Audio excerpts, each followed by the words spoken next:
নমস্কার বন্ধুরা, আজ মঙ্গলবার। আশা করি আপনারা সবাই খুব ভালো আছেন। গত শুক্রবার গুড ফ্রাইডে উপলক্ষে ছুটির দিনে আমরা একটু গিয়েছিলাম দক্ষিণেশ্বর মায়ের মন্দিরে পুজো দিতে। সেখানে গিয়ে প্রথমেই আমরা চলে গিয়েছিলাম গঙ্গার ঘাটে। সেখান থেকে সূর্য প্রণাম সেরে আমরা চলে এলাম মায়ের মন্দিরের দিকে।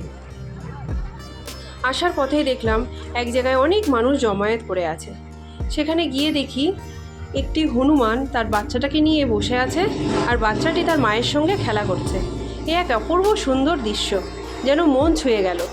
দৃশ্যটি দেখে আমার মন ছুঁয়ে গেল, খুব সুন্দর লাগছিল দেখতে। তারপরেই আমরা চলে এলাম বাড়ির পথে।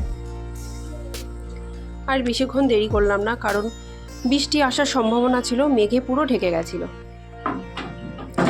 ভিডিওটি ভালো লাগলে লাইক, শেয়ার, কমেন্ট অবশ্যই করবেন বন্ধুরা। আজ তাহলে আসি, টাটা, বাই বাই।